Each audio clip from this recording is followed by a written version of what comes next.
Distinct pleasure of welcoming my buddy from the Amen board, Karen Stanton. She is a CFO at Slingshot in Dallas. She's been there for over 20 years. She's also been our Amen treasurer for several years. 6, but not anymore. Ex officio treasurer. Those who know Karen know that she's got a heart the size of Texas. She's got a personality that'll fill at least a 10-gallon hat, maybe a couple. She's as sharp as a pair of spurs. I don't have any other Texas analogies for you, but she will have you saying y'all by the end of this. She's the perfect person to teach us about finance for leaders. And this is not just for accountants, right, Joe? Understanding the financials behind agencies is important for all of us. No matter what role you're in, it's critical to understand, what's the difference between profit and cash? How does our agency make money? How do we not go bankrupt? How do we continue to scale and grow? So that's what Karen's gonna talk about. She's gonna share how agencies make money, how to read an income statement, and other essential insights to help us all be better leaders as we go back to our agencies. So please welcome one of the best in the biz, Karen Stanton.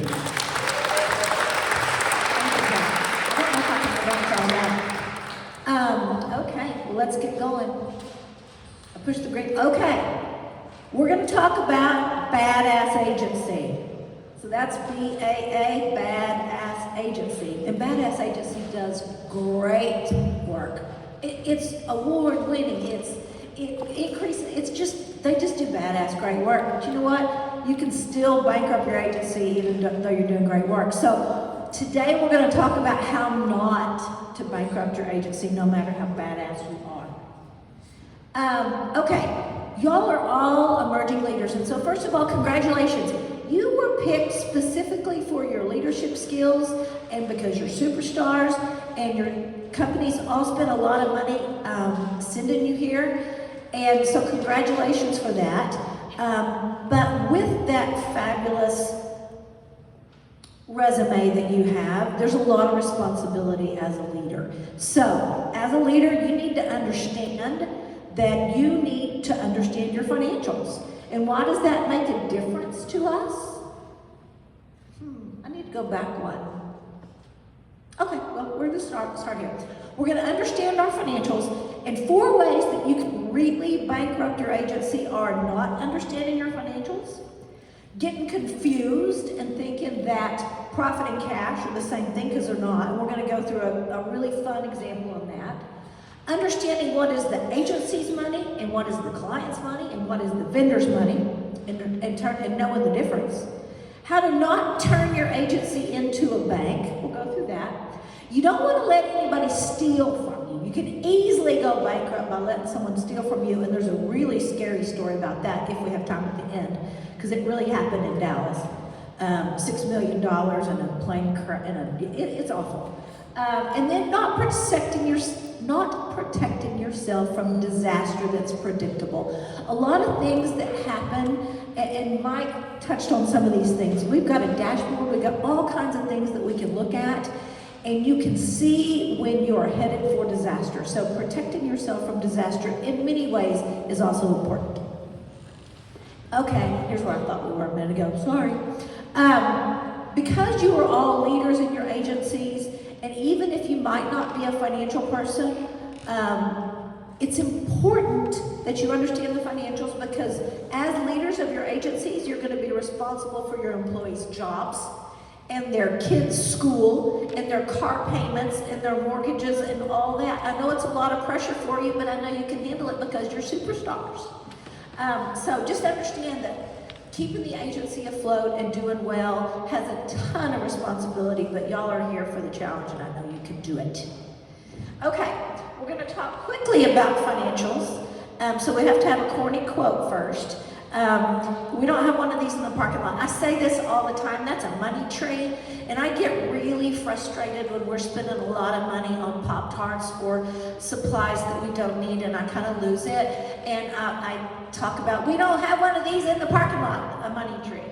And then here's a really fun quote. It's Benjamin Franklin. An investment in knowledge pays the best interest. So that's enough of the corny quotes, and we'll get right to the meat of it. We're going to understand financial basics, cash versus profit, some financial metrics. We're going to talk about a P&L. I don't care about a balance sheet, whether you understand a balance sheet right now, but I want you to understand an income statement, or as people will also call it, a profit and loss statement, or a P&L. Those all mean the same thing. They show your revenue, your expenses, and your profit. And we'll go through some really simple versions so that you don't fall asleep after your cheesecake. A P&L is going to cover a period of time. That might be a year, so you'll probably hear your financial people talking about how we're doing in the year, or they might be closing the month, or they may be closing the quarter. So all those are going to be a period of time for the P&L. A balance sheet is a snapshot in time, but we're not going to talk about balance sheets today. We're going to talk just about P&L. So here's a really, really simple one, and if you can't see it and you want to come closer, or if you can't see it, it's not that big a deal. It's super simple. We use small numbers. The top line is sales. So that is every penny that you bill to your clients. That's the great big total of the bills that all go out. And it's a big number. I use small numbers here to get us wading into the shallow water first. Then less purchases. So purchases are also a great big number, but that's all the media and the production money and the talent and all those external job-related, client-related costs. And they're big. So if you build out $500,000, it's easily $375 that could be those outside costs. And the point here is that both of those numbers are really big. So a lot of cash rolls through the agency, but it's not really where we're going to be making our money. That's not really our income. We subtract the purchases from the sales and you get gross income. Now that is an important number. That represents the money that we make off all the brilliant brains in this room and all the brilliant brains that are back at your offices that are doing creative work and media work and account work and all the other services, analytics, all that we provide. That is a really important number, but you can see it's far smaller than the top two. But that measures where we're really going, that's our real gross income, okay? Really important number, can't emphasize that enough. Okay, after that, we have to subtract out the payroll for all the big brains, for everybody in the agency, plus their benefits, health insurance and all the other insurances and fabulous benefits that your agencies provide, and the payroll taxes and so forth. And then you get to gross profit. After that, now see how the numbers are getting really small, aren't they? Then you get operating expenses. That's the rent and the utilities and the Pop-Tarts that I'm always bitching about, and the supplies that we buy too many of, and all those other general and administrative things, okay? And then finally, at the very bottom, when you subtract out all the Pop-Tarts, you get to the net income.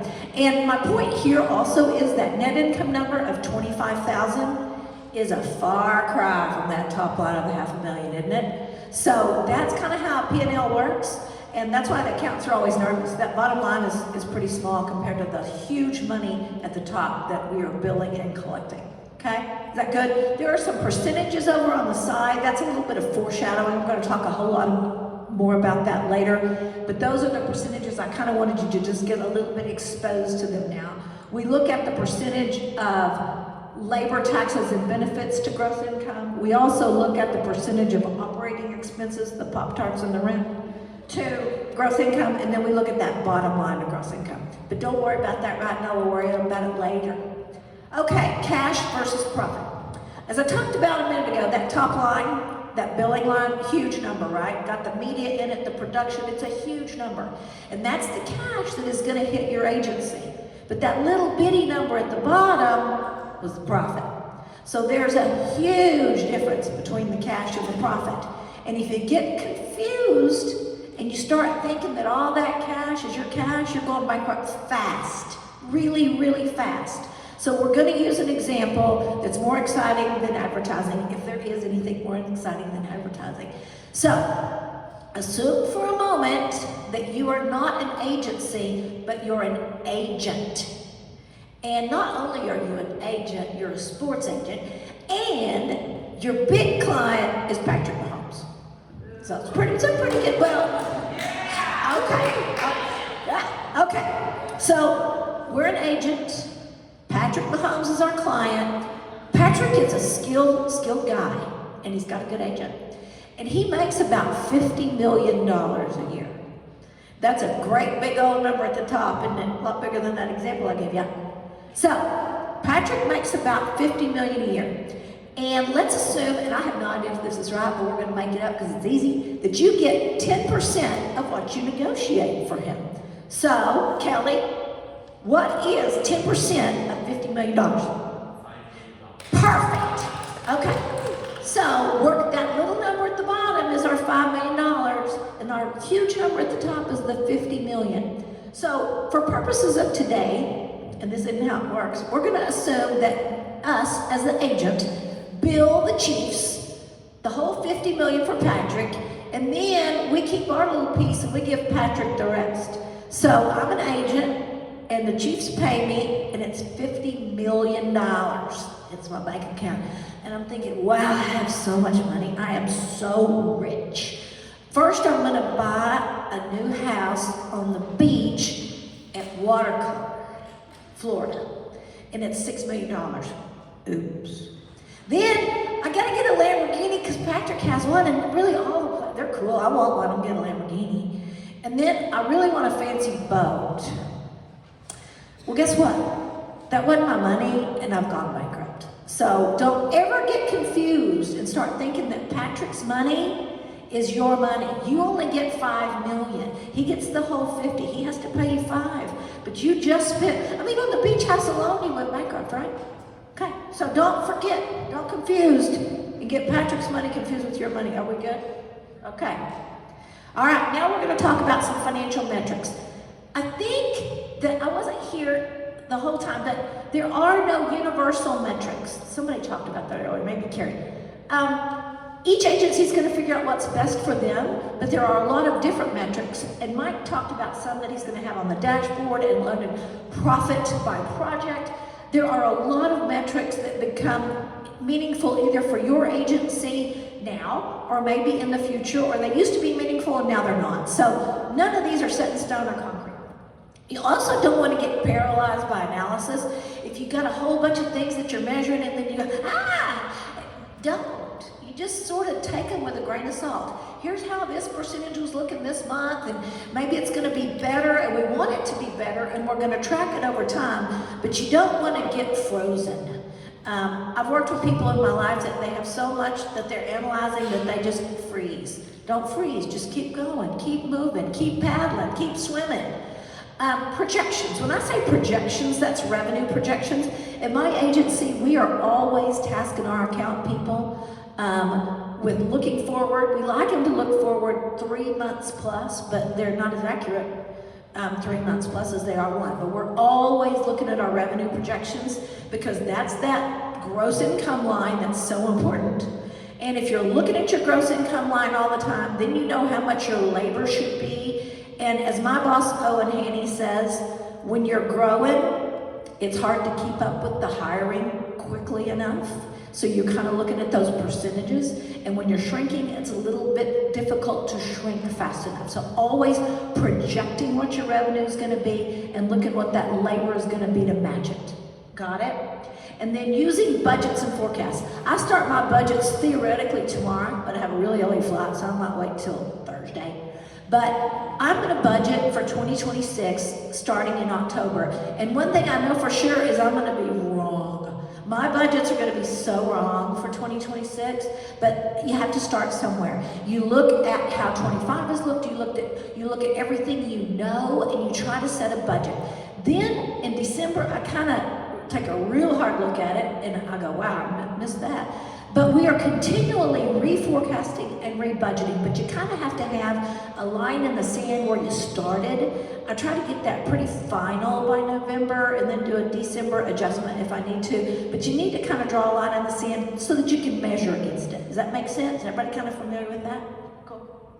Okay, here are some more metrics that we like looking at Slingshot. And again, your agency might not want to look at these at all, and you know what? They're right. I know all your CFOs, and they're all brilliant. They're in my posse. Whatever they're looking at is the right thing, including Karen.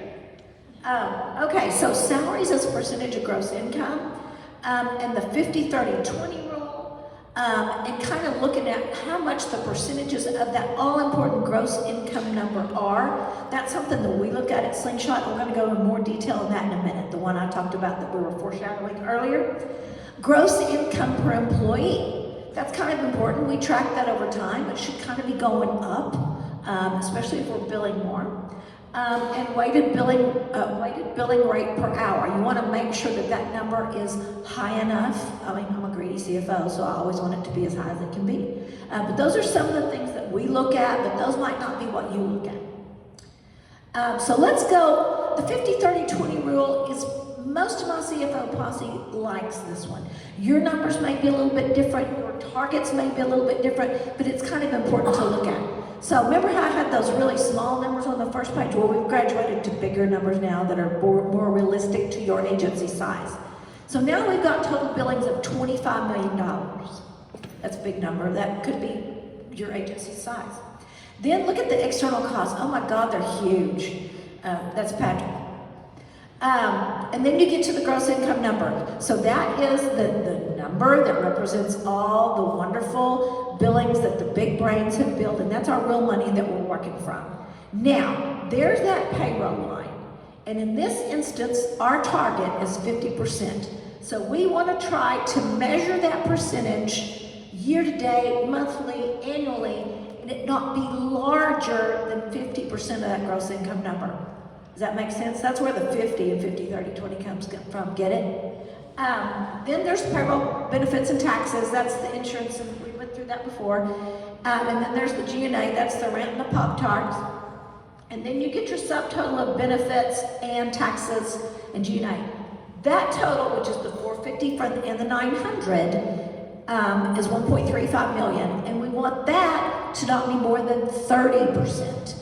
30% of that $4.5 million number.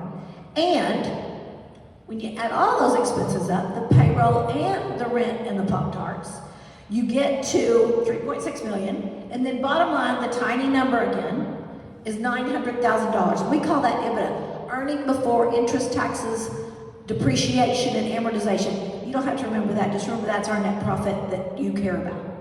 And we shoot for 20% there. So that's the 50-30-20 rule. At Slingshot, we shoot for it every year. We're never going to give up on it, but we don't usually make it. But I bet all your agencies do. But we shoot for it. We're never going to give it up, but that's how the 50-30-20 rule works. Got it? Okay.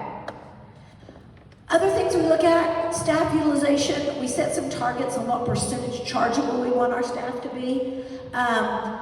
Ours is in the 80% range, but you have to take all the hours in the year and take out vacations and sick and holidays and all that. So we shoot for a certain percentage. That's going to be different for every agency. I'm not going to dictate what that percentage needs to be. All your genius CFOs and controllers know those numbers. Agency profit number, that's that 20 of the 50-30-20 rule. Client profitability, and Mike talked about that too. He talked about project profitability, but then take that up a level to client profitability. And in our agency, we've got super, super sexy clients that the profit margins are just going to be smaller for whatever reason. We overservice the client. We had this chimpanzee rescue that was in Shreveport, Louisiana. Oh my God, we lose so much money on that, but we're saving the chimpanzees. So yeah, you just know you're going to lose your ass on it, but that's just how it's going to be. And then you have other clients where you do make really nice margins. So it's just good to be tracking those all the time. And if you are losing your ass on the chimpanzees, you can't do that very much. So, you know, rein that in. As cute as they are and as much rescuing as they need. And then departmental profitability. This one's tricky. You may not want to share that with your whole staff. We at Slingshot, I've got lots of stories, but we shared it once and it caused some inner strife, to say the least. We had a really aggressive department manager, and she's like, well, my department makes the most money, so I want more money for raises and more money for bonuses, and so and that was the last time we ever shared that. So sometimes you have to be careful, but I look at it still in the privacy of my little office with the door closed. Okay, Next big topic, don't turn your agency into a bank. We want to bill as early and as soon as possible because we are never going to pay a vendor until we've been paid. And we don't really and we bill as soon as we possibly can. And our agency, if we are going to advance money to a vendor that we have not been paid for our client, our CEO has to approve it. And it's a painful process. You have to tell them why, and it's terrible. So if you bill soon and you bill in advance and you're on top of that, then you don't have to have that painful conversation of fronting money to vendors, because we really don't do it. There are agencies that might, we're not one of them. Insisting on sequential liability. Does anybody not know what sequential liability is? But that's for media. Okay, sequential liability basically says, if the client doesn't pay me, I'm not on the hook to the media vendor. Sequential liability, which is different than joint and several or sole liability or any other kind of liability.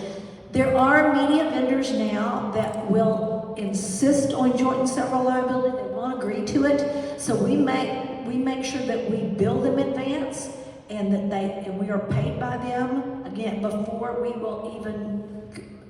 We let the vendor know, and we make sure that they pay in advance, because we can't be on the hook to not get payment from them if we don't have sequential liability terms. Cool? Okay. It makes sense. See where the liability goes in sequence. Collect. I collect on Tuesdays from 2 to 3. Everybody knows it. They hate it. I start out such nice, friendly texting. Hey, David, can you reach out to your client and check on the payment process, the payment status of this invoice? It's 40 days from invoice date. And then if nothing happens, I get increasingly meaner. But I start out really nice in a nice email that the account person can forward to the client. And I'm sure they say bad things about me. My bitch CFO wants to know, and that's fine. I don't care. I make it forwardable so that they can forward it directly to them and blame it on me, and that works great. And we don't have very many, when it gets bad, you call the lawyer, but we don't have very many collections issues in this business. So that's kind of how I do it. I set a time every week it's on my calendar. Some days it slides to Wednesday, and I'm sure everybody's like, but I try to do it once a week and stay on top of it. Okay. Another way to easily go bankrupt, and I'm going to tell an easy story, and then I'm going to tell a hard story. But letting someone steal from you. We talk about that great big huge number at the top, that's the 50 million or the 25 million or Patrick's money. That's just a shit ton of cash that rolls through the agency. And there are media and production dollars that are rolling through the agency. So you have to have good controls in place to make sure that that cash is not misdirected.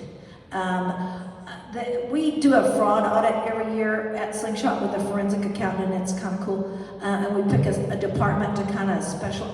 My staff and I get audited the shit out of us every year, but then we pick another department to also look at the controls for, and we audit them too. They give these wonderful statistics to us every year. And the primary profile for a thief is not what you think. It's usually a single mom, mid-40s, kids either in high school or entering college, and they figure out a way to get a little extra money. In our case at Slingshot, we had a thief. It was a married man in his 40s, and we caught him. But he was doing all kinds of we'll talk about it at the end, but we caught him.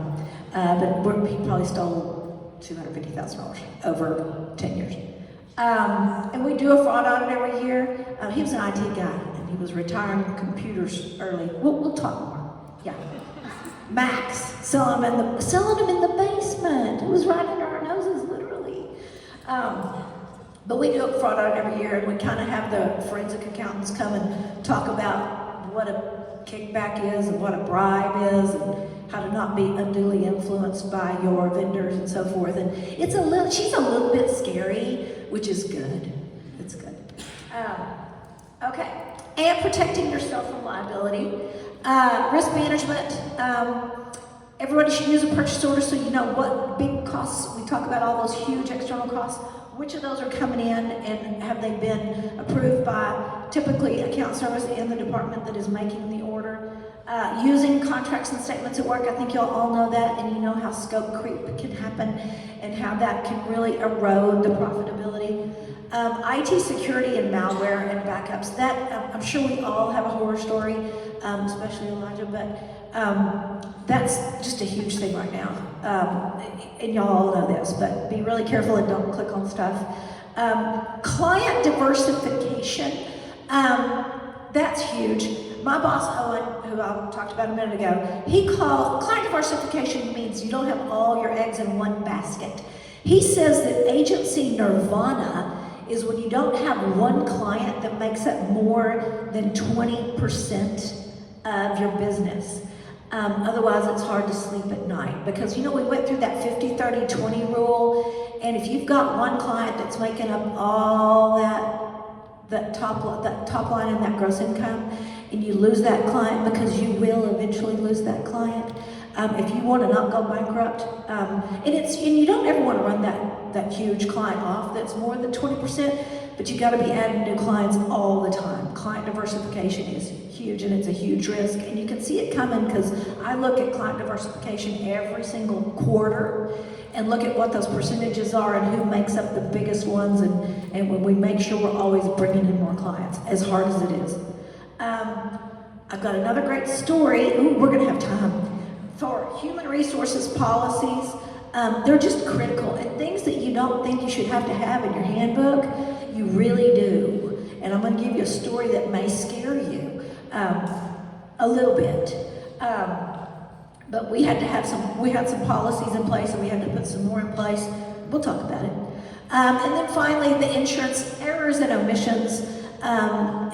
You're going to make a mistake every now and then, and your E&O, I've had to use it one time at a different company, not Slingshot, and I was really glad we had it. Directors and officers, and then general liability insurance. Those are just things you have to have, and you don't want to learn about it right now, but you know, just remember you need all those types of insurance. There's also patent issues and intellectual property rights. I think y'all all have probably had your lawyers come talk to you about IP, and then AI policies is a really big thing now, and I'm pretty sure that we now have some good AI policies that Joe, this is a plug for Eamon right here. Joe, our lawyer, put together some really good AI policies that all the agencies are going to get to share from at no cost, or having to hire your own lawyer and having to spend a ton of money. Those are going to be available for everybody if they're not already. I kind of think they are, but they're close. They are! So that's really good. And then, of course, economic risks like healthcare costs. That we've had great presentations on that in the past. It's a huge thing. They're increasing astronomically all the time. We always share really good ideas on how to keep those. Y'all are doing a captive, we're doing a level funded program. Your genius CFOs are sharing information to keep those costs down. Thank them for it. Taxes are always tricky. And then waning consumer confidence. We all know how that goes in certain years and in certain regions, and tariffs and all that business. Just be aware, because it can impact your business.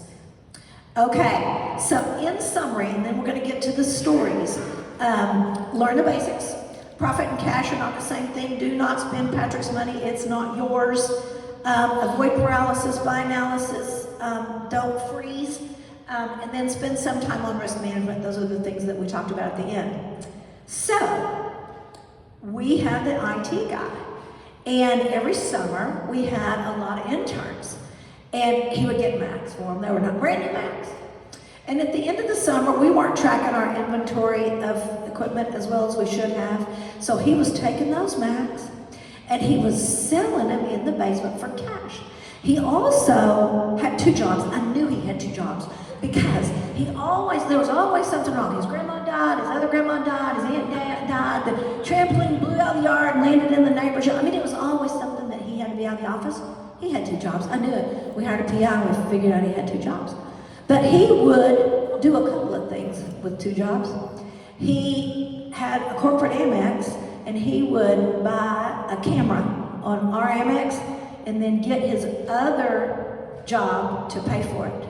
So he wasn't paying for it, they were. He sold the computers in the basement. We caught him. And someone called in, because he put them on Craigslist. Someone called in and they said, hey, I just want to make sure this dude is legit, because I'm supposed to be going to this building and going to a basement with cash. And we were like, what's his name? What time? And we caught his ass. But he had his whole family and his mother-in-law on his cell phone plan that he was copy jobbing with his receipts every month. So we were paying the whole family's cell phone bills, all the kids, the mother-in-law, the wife, everybody. We caught his ass. And when I had to fire him, I had to be really careful because IT guys, they have a lot of control over your systems, right?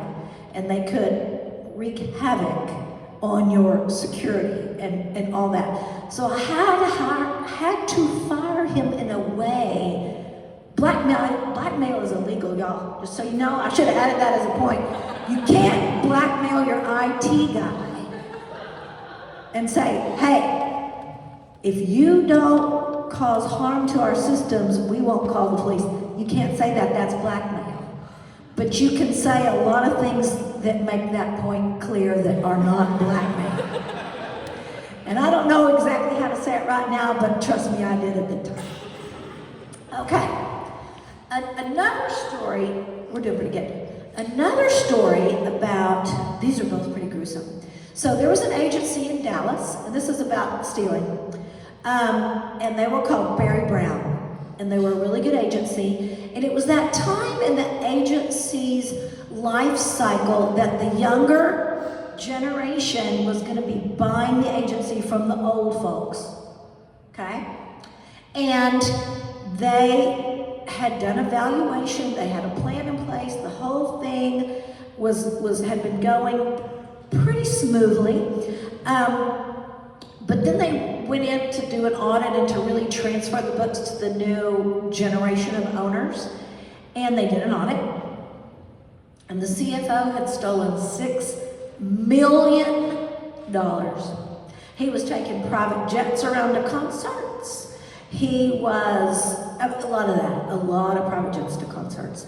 And they caught him. And it took the whole agency down. It bankrupted the entire agency. And proper controls and a fraud audit would have caught that easily. Account people were suspecting something was weird because they could never hire. So it took the whole agency down. And then, here's the controversial part. The CFO went to Oklahoma, drove to Oklahoma and blew his head off. And my boss to this day does not think that that was really him. He thinks that was somebody else that I can't remember. He thinks he's in Mexico with all the money, but he's not. That's just, it's conspiracy theory. But the moral of the story is don't let people steal from you, especially your CFO, and make sure there's a DNA match when they blow their brains out in Oklahoma.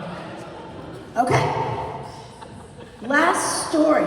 Did I go too fast? Well, we have time for questions at the end. Okay, so this one's, I hope we're not on film. Y'all are getting a good one. This is a good one. Oh well. Okay, and some of y'all have heard this before. So we had a guy, and he was 50 years old and married, and he had chickens and a wife that was a dentist, and I liked him. He went to the University of Texas, which is the greatest school in the world. And anyway, I'm going to change his name to Joe. So anyway, Joe, he's got the chickens, he had miniature horses, and not a good guy. Except we find out on a Friday, when I'm laying in my beach chair in Cabo, that he's been sexually harassing not one of the 22-year-olds, but 5 of them. Five. And I find all this out on a Friday in Cabo. And I'm like, oh my God. All right, well, are we sure? So all 5 girls start sending in their, what's that? It's not the Teams messages, it's the Slack. They were so smart. They saved all the Slack messages that he had sent them about wanting to go to Fort Worth and get margaritas and da-da-da, and they would tell him, they would politely decline, and he would keep it up, and they would politely decline, and they had 89 saved Slack messages. So I was gonna have to fire him, for sure. So they save all the Slack messages, and so we have a regular meeting with him every Tuesday, my boss and I do, to go over the financials and all those metrics. And so we're just gonna have our regular Tuesday meeting, and I was gonna fire him in that meeting. And firing someone for sexual harassment, you have to be also pretty careful. So I had my script down pat.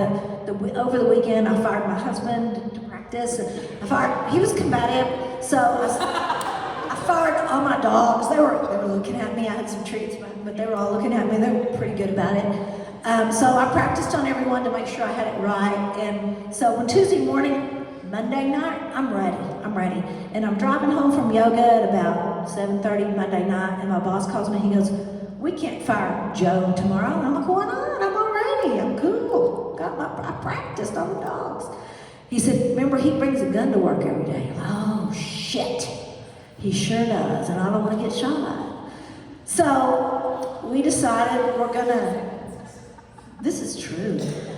We're gonna hire some off-duty Dallas cops, big ones, to be with me when I fire him. So that's good, because we know about the gun. So we have to cancel the Tuesday meeting. We come up with some lame excuse, and we go, let's just move it to Thursday.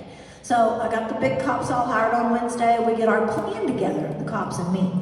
And we're gonna have our regular Thursday meeting, just Owen and me and Joe, and then the 2 cops are gonna be in there, but he's not gonna know it. And as soon as Joe comes in to get fired, my controller was gonna go up and pack all Scott's stuff into a box, including Joe's stuff, including the gun, right? And we know where the gun is. It's in the maroon and gray backpack that he carries every day. So we go in and I fire Scott. I'm perfect. Shit. Well, I got up at 4:45 this morning. So I fired Joe. And I'm calm, cool, and collected, and he's pretty calm, cool, and collected. It's going cool, swimmingly. And then the cops, he goes, and we go, look, we've got your stuff, so just hang tight here. We're gonna give you your box of stuff, and then the nice officers are gonna escort you to your car. So, and I'm sitting, so there's cop, Joe, and Owen, my boss. And I'm sitting directly across from Scott. Joe! His name is Scott, y'all.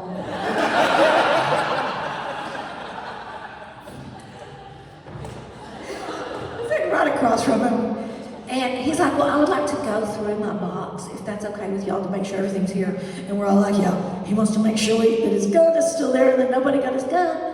So I'm across from him, and y'all, I have been just a cool cucumber the whole time. And he gets that box, and I know exactly where the gun is in the backpack, and he unzips it, and I ran for the hills. I ran as fast as I could possibly run out the conference room door and all the way down the hall, and my assistant, who's 80, was looking at me like, what is going on? And the cops, of course, when they also knew where the gun was. It was in the, it was in the backpack, and that's what he was checking for. But I didn't want to get shot. And the cops had come, and they both had their hands on their guns, but they laughed at me for like 2 weeks because I ran out of there so fast. Okay, but that's not really the point. The point was, have good policies in place. So, Scott applies for unemployment, and okay, and we never, he always applies, and usually we just let it go, right? But anyway, so I get the letter from the Texas Workforce Commission, and it says that Scott was fired for sexual harassment, and they asked me, is that true? And I said, yes, that's true. And they're like, well, do you have a policy against sexual harassment? I'm like, well, yeah, but do we have to? Do we have a policy against murder in the workplace? So, but anyway, we did, so I had to send it over, And then she says, okay, great, we got the policy, and he was in violation. I'm like, right. She goes, do you have any proof that he violated? So here go the 89 Slack messages I had to send to the TWC. But if I hadn't had the policy in place, I think, and here's more that is irrelevant, but you'll like it. So they denied him, because I had the policy and I had the 89 Slack messages, they denied him the unemployment. And I get an email from him. And he's like, I can't believe you denied my unemployment. I'm like, first of all, that's not my decision, it's TWC's. I don't make that call, they did. And he goes, I was so contrite and calm in the firing. I can't believe it. Okay, not my decision, sorry. I just answered their questions.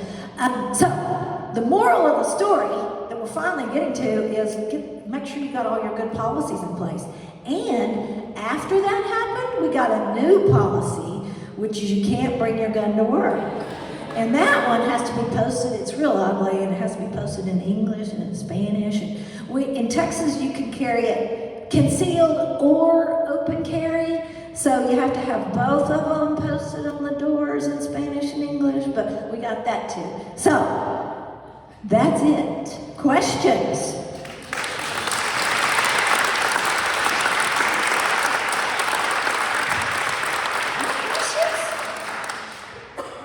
Okay, y'all got it? Okay.